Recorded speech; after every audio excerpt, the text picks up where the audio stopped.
picking skincare formulas, skincare products for your skin type and skin concern, it is also important to know that you have to choose ingredients that complement each other so that you can actually see results while at it. Hi guys, and welcome back to my channel. In case this is your first time, please do not make it your last. Join my community by hitting that subscribe button and turn on your bell notification so you get notified whenever I post a new video. And to my returning subscribers, thank you guys so much for always stopping by. Quick one, we are talking skincare acids today, skincare active ingredients, what you should pair them with, how you should use them to avoid irritation, how you should use your skincare active to get the best of them. That is what we are doing today. So let's say this video is another skincare 101, because if you get your ingredient pairings right, you're just like 50, 60, 70 steps down to getting or achieving results in your routine. Now, the first active ingredient that I'm going to be talking about is the retinoid family, which includes the retinol, and the tretinoin. Retinoid helps to promote skin cell turnover, helps to even out your skin tone, improve the texture of your skin, and helps to fade your dark marks, okay? Now, these ingredients also have percentages that they come in. So as a beginner, ensure that you're not using a retinol or a tretinoid at 1%. You have to start with 0.025 to 0.05, then 0.1. You need to start small. These ingredients also have the ability to dry out your skin, irritate your skin, purge your skin. So you need to be advised, you need to be armed with information on how best to navigate using this product to avoid severe irritation or severe breakouts and the likes. This ingredient also has to be like, it's like a king. It loves to stand alone. It does not like to be paired with anything beyond your moisturizer, your hyaluronic acid, your ceramide. It just likes to be on its own. If you pair it with any other thing, my darling, you are going to cry. Do not pair your retinoid, any of your retinoid family, do not pair it with any AHA, any BHA, do not pair with benzoyl peroxide, do not pair with vitamin C. Just use it as a standalone product. And another way you can use it to cushion the effects of irritation is by doing the sandwich method. Now, what is a sandwich method? Sandwich method is layering your moisturizer first before your retinol or your tretinoin or your retinol. Allow that to sit properly, dry down, then you go in again with another layer of your moisturizer. This way you are not going to irritate your skin, or your skin is not going to react that much, or your skin barrier is not going to be broken. That is that for the retinoid family, okay? Now, the next active ingredient that we are going to talk about, of course, is the vitamin C. Now, the vitamin C serum is an antioxidant that works perfectly well with your sunscreen to give you maximum protection against the UVA rays and the UVB rays. Great. However, there are things you need to know about vitamin C. Number one, vitamin C is not going to work for everybody. So if vitamin C does not work, there are other options of antioxidants that you can look out for. Niacinamide, green tea, they are antioxidants. You can look out for those ingredients as well in other products. Personally, I haven't used vitamin C in like 3 months and my skin is great, okay? So yes, you need to ensure that if it doesn't work for you, just drop it, try something else. Secondly, you need to start small.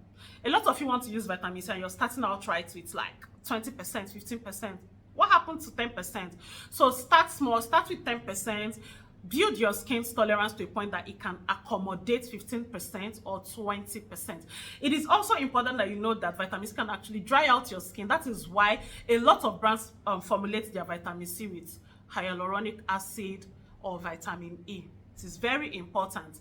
Your vitamin C, the best formulation for vitamin C for me is vitamin C, L-ascorbic acid, ferulic acid that helps the vitamin C be more stable and not oxidize so fast, and of course vitamin E or hyaluronic acid. These 3 ingredients are the things I look out for when I want to pick out any vitamin C serum, okay? And also note that your vitamin C serum should be used on a dry skin. Yeah, so vitamin C serum helps to brighten your skin. Like I said, it is an antioxidant. It can help when paired with another ingredient, when paired with a tyrosinase inhibitor, can improve the appearance of your dark marks, your hyperpigmentation, and the likes. Do not pair your vitamin C with a retinol or an AHA or a BHA or a benzoyl peroxide. Do not pair your vitamin C serum with any of those. Now let's move on to the next active ingredient, which is your AHAs and your BHAs. I know you're going to ask, what is AHA and what is BHA? Okay, so AHA is a chemical exfoliant that you use topically on your skin to exfoliate your skin 2 to 3 times a week to take away dead skin cells, improve the appearance of your skin, improve the tone of your skin, and just give you an overall healthy look. So when you see lactic acid, when you see glycolic acid, when you see salicylic acid, when you see mandelic acid, just know that this ingredient contains chemical exfoliant and that they should not be used more than 2 to 3 times a week, preferably at night, and what? On a clean, dry skin. Whenever you're using your AHAs or your BHAs, please ensure that they are the only active ingredients in your routine. Good. Ensure they are the only active ingredients in your routine. If you have your niacinamide serum at maybe 5 or 10%, you can pair that, but you cannot pair your AHAs with benzoyl peroxide, you cannot pair it with retinol, you cannot pair it with vitamin C. That is why, whilst we advise you to use your vitamin C in the morning, we advise you to use your chemical exfoliant at night, because you cannot use chemical exfoliant and vitamin C serum in one routine. Your skin is going to cry and you don't want that. Okay, now we are done with the AHAs.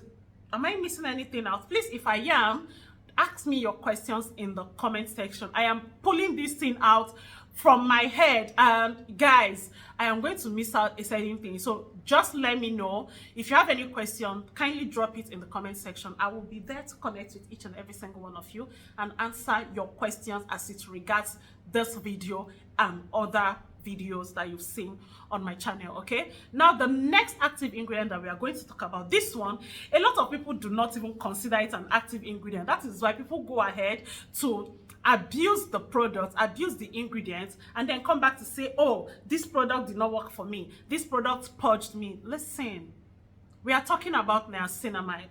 Niacinamide is an alternative to vitamin C. It is an antioxidant. It brightens the skin and it has anti-inflammatory properties, which makes it perfect for people with oily, acne-prone skin. It helps with your inflamed acne. It helps to control sebum production. It just helps to regulate how your skin produces oil. Okay, and people think because it is niacinamide, I can use it, I can pair it. Yes, we know niacinamide is that girl, niacinamide is that sweetheart, niacinamide is that accommodating girl that accommodates like mostly every other skincare active. But you know, when somebody gives you an allowance and you start taking allowances and they start giving you side eye, that is what niacinamide does to you when you are a beginner and you jump on a 10% or jump on a 15% of niacinamide. It will just give you side eye and go ahead to show you premium shade. I see a lot of you complaining, I use this product and it's broke me out. And then when I take a look at it, I see that, okay, can I see your routine? And then they send me their routine. You guys, the face wash, there is niacinamide, their toner has niacinamide, and they have niacinamide serum. Most of them have face wash that contains niacinamide, toners that contains niacinamide, and they now have a serum that has niacinamide at either 10 or 15%. Amaka, and you expect not to break out? Now juju be that? It's not possible. It's not possible. So you also need to take into cognizance that niacinamide is an active ingredient and should be used correctly. If you're a beginner, 5% is okay. The Axis Y vitamin C serum is perfect. It has 5% niacinamide. The Yuja Niacin Blemish Care Serum, it contains 5% niacinamide. And a lot of the serums that they are making now, especially the Korean serums, contains niacinamide. That is why I personally look out for their serum, because, for example, if I'm looking for a serum that contains, let's say, azelaic acid, I would just go for 9 layers that contains azelaic acid, 10% azelaic acid, and contains about less than 4% of niacinamide. That way, I am sure that when I use my CeraVe face wash that contains niacinamide and I use the azelaic acid that contains niacinamide, cumulatively, I am not having up to 10% of niacinamide on my skin. And that is just perfect. It is just great. Okay? So, because niacinamide is that girl that accommodates everybody, do not abuse her. Do not insult her. Else she's going to get angry and show you some shaggy. Oh my god.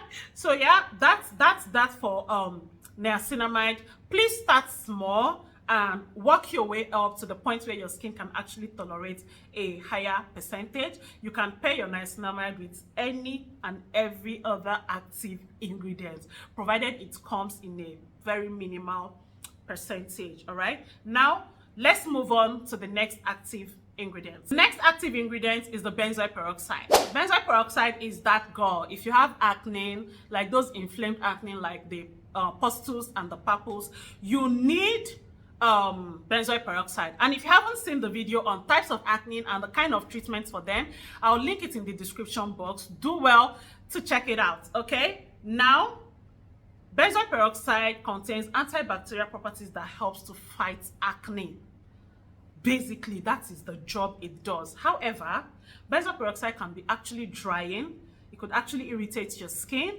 Benzoyl peroxide comes in 4%, 5%, and 10%. We have the panoxyl. Panoxyl comes in 4% and 10%. And then we have the differin, which is what I currently use. We have the differin that has 5% benzoyl peroxide. I just feel like I never like true leave her to use 10%. So I just leave it at 5% because I don't want wahala. Like, you know, when you have done a lot to bring your skin to where it is, and you will now come and use your hand to go and buy one active ingredient that will come and show you premium shaggy. I don't want it. I don't want it at all. Let me just be managing the skin and be going like that. So, benzoyl peroxide is best paired with hydrating ingredients, soothing ingredients, okay? And I would advise that you even use it preferably at night, okay? Because it makes your skin, all these active ingredients makes your skin photosensitive, okay? It makes your skin sensitive to the sun. So when you use them during the day, a lot of us don't even remember to reapply our sunscreen. So it is better for you to use it at night, so it gets to do its job all through the night, and the next morning you get to wash your skin, use more soothing ingredients, wear your moisturizer, and wear your sunscreen before going out. It is important. If not, you're gonna roast. You are going to roast. So it's better that you use your benzoyl peroxide at night. And how do you even use it? 2 to 3 times a week as well. You form up like a ladder, walk up a ladder on your hand, and on a wet skin, you rub that in. You massage it in for like 60 seconds, and you leave it to sit for another 60 to 90 seconds. The mistake people make is that they go in with their benzoyl peroxide face wash, and before you know it, they are rinsing it off. What's pursuing you? How does it penetrate your skin to work when you're just putting it and putting it out again? No, let it sit for at least 60 to 90 seconds. If you can, even do 2 minutes. Let it absorb properly. Then wet your hands again. Go over your face, right? And then you rinse off. So when you come out, you just use your soothing, your hydrating toner, use your moisturizer, go to bed, and the next morning, just go ahead with your routine and ensure that you wear your sunscreen. Also remember to always reapply your sunscreen, because these ingredients make your skin very sensitive to the sun. So to avoid burning your skin, to avoid sun tanning, to just avoid skin darkening generally, ensure that you protect yourself with your sunscreen. When I say sunscreen, I mean quality sunscreen. Another active ingredient, I don't know if this serves as an active ingredient, but yes, it is active. And without this particular ingredient, the rest of your routine is not going to, how do I put it? Without this ingredient, the rest of your routine is just nothing. It's going to come to nothing. Now that brings us to our SPF. SPF is sun protection formula that you use after your skincare routine in the morning to protect your skin from the ultra violet burning rays and the ultra aging rays. Very important. Ensure that you wear your sunscreen. And sometimes people say my sunscreen makes me sweat. In the morning, instead of skipping your sunscreen, just keep your routine simple. Personally, for me, in the morning, if I don't want my face to be, I just keep it simple. I wash my face, I use my hydrating toner, I go with my moisturizer, and then my SPF. That's just 3 things on my face, so it does not leave my skin heavy. So because sunscreen is important, it goes hand in hand with every single active ingredient in your routine. So use it in the morning, and do not forget to reapply after every 2 to 3 hours. Again, quality sunscreen, broad spectrum with at least PA3 pluses. Very important. Now to the last active ingredient, the azelaic acid. This is one of the ingredients that is actually very abused, okay? Azelaic acid is great. It comes in 10%, it comes in 15%, it comes in 20%. So as a beginner, I would advise that you start with 10%. I've used the Skinorem azelaic acid. It was great. I absolutely loved it. It is 20%. It contains 20% azelaic acid, and it would sting your skin. It's not going to linger, but it will sting. It will give you this mild burning sensation, but it's not supposed to linger for long. If it lingers for long, beyond 10, 15, 20 seconds, then you're either using a very high percentage or your skin barrier is broken. You can as well combine your azelaic acid with niacinamide, with your hyaluronic acid. Personally, for me, the current azelaic acid I'm using now is the one from Nineless. It's a Korean brand, and the way it is formulated, it has 10% azelaic acid, it has panthenol to suit my skin, and it has 2% niacinamide. So that is just perfect for my skin. Like, I can no longer cope with 20%, so I just have to keep it at 10, just to make sure that my routine is, you know, balanced. Now that you know about your skincare acids and how to use them, how to combine them, I hope you're going to take a look at your routine and probably figure out what you have been doing wrong. Remember, because I recall somebody using 2 exfoliating ingredients in a single routine. And the person was as well using a retinol. Like, she will use 2 exfoliating ingredients in the morning and use retinol at night. That is too much. Do well to take a look at your routine and be sure that you're doing the right. And if you want me to help you, do well to drop your routine in the comment section. Just list it from your cleanser to your toner to your essence, everything that you have. Let me take a look at it and help you rearrange them so you can start seeing results in no time. Thank you guys so much for watching up until this point. If you haven't subscribed to my channel, please do well to subscribe and give this video a huge and massive thumbs up. Do not forget to share this video so that someone out there can get to see it and find 1 or 2 useful information in this video. I will see you guys in my next one. Bye.